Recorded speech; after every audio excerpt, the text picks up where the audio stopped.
The middle class. To reflect on the origins of the middle class, one must visualize a structural societal shift that was far from accidental. Fundamentally, the majority of the middle class emerged from the ascent of the working class through the Industrial Revolution and the expansion of the education system. As the world transitioned from a reliance on manual labor to specialized skills and management, those who were once agricultural or factory workers began to accumulate intellectual capital, becoming office workers, engineers, or civil servants. These individuals climbed from the base of the pyramid, driven by the conviction that hard work and education would secure a standard of living more stable than that of their ancestors, a period when the gap between income and the cost of living truly allowed for the accumulation of wealth.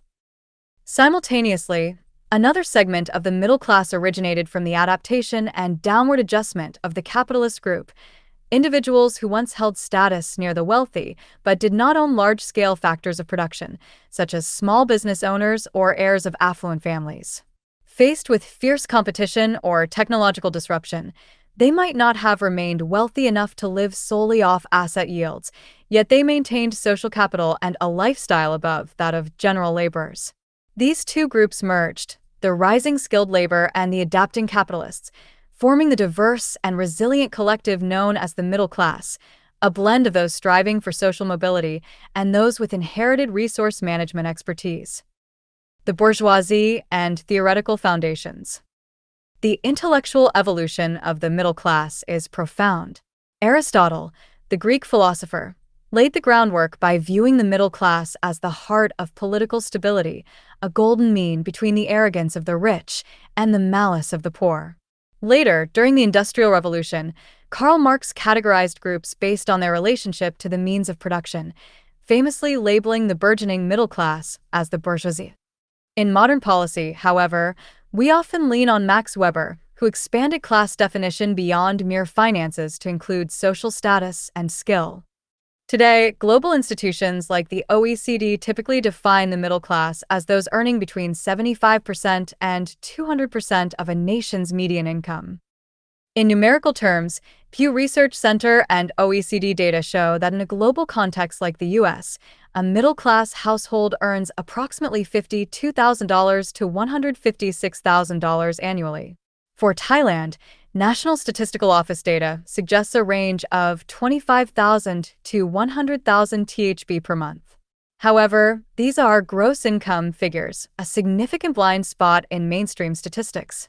When we pivot to disposable income after debt service, a startling reality emerges.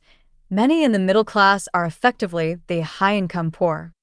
With Thai household debt soaring above 90% of GDP, the actual money remaining each month often mirrors that of the low-income group.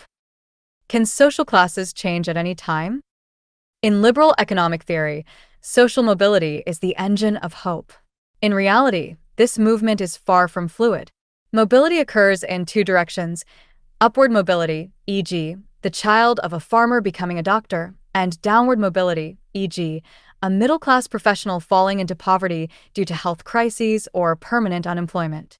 This rate of change is measured by the intergenerational income elasticity, a metric of how closely a child's income correlates with their parents. High elasticity implies inherited poverty, while the Global Social Mobility Index considers factors like education and labor rights to determine if a society truly offers a fair shot at changing one's status. Culturally, the middle class is bound by the meritocracy myth, the belief that success stems solely from personal effort. This becomes toxic when structures fail. When faced with financial ruin, the middle class tends to blame themselves rather than exploitative policies, leading to severe status anxiety. They fear falling back into the working class more than they hope for wealth. Consequently, symbolic consumption, homes, cars, or private schooling is less about comfort and more about a desperate validation. I am still among the winners. This places the highest psychological pressure on the middle class, yet they receive the least state empathy, often dismissed as being self-sufficient.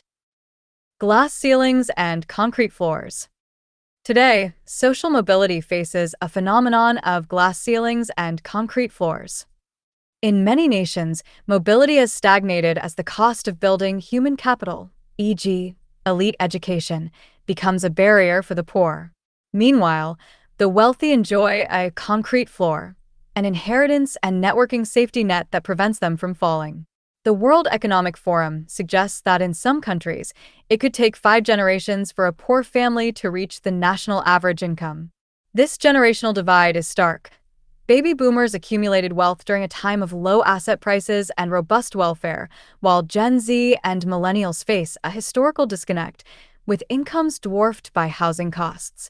This has pushed younger generations toward the gig economy or speculative assets like cryptocurrency as a shortcut to a stability the system no longer provides. Family structure and gender. A frequently overlooked dimension is family structure. The modern middle class can rarely survive on a single income. They rely on dual-income households. This increases the burden of care work, which typically falls on women, a cost uncounted in GDP. Having a child now represents a class risk due to skyrocketing costs of education and housing. A society where the middle class is too afraid to procreate is a society in structural crisis.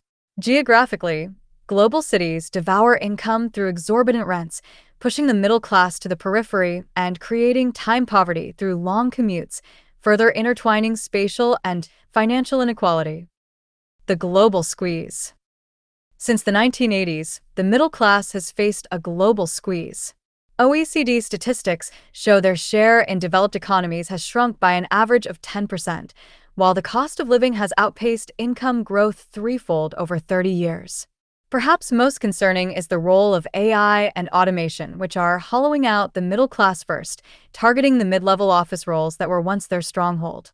As the factor of production shifts from machinery to data ownership, those who control algorithms are pulling away from the average worker at an unprecedented pace. If the middle class collapses, the economy loses its money transfer mechanism, potentially regressing into a neo-feudalism or a rent-seeking economy, where workers must rent everything, from software to shelter, without ever owning the means of production. To prevent this implosion from within, bold policies are required: wealth taxes, progressive land taxes, and robust universal welfare to reduce the hidden costs of survival. Net disposable income, the policy path. For Thailand, policy must move beyond temporary debt freezes towards systemic restructuring focused on net disposable income. This involves personal income tax reform, aligning tax brackets with current inflation to reduce the disproportionate burden on the middle class. Housing supply control, implementing progressive land taxes to curb speculation and return home prices to a reasonable ratio. High-quality basic welfare, improving state education and healthcare to eliminate the forced debt incurred by choosing private alternatives for standard services. Household debt restructuring, creating mechanisms for stable workers facing temporary crises to prevent a permanent fall into poverty. Sustainable wealth does not come from the massive profits of a few, but from the stability of the many. If we continue to allow debt and structural barriers to sever the path of social ascent, capitalism will face an inevitable historical dead end. A stable society is not one without the poor, but one where everyone can see a clear path to elevate their status through diligence and a just system.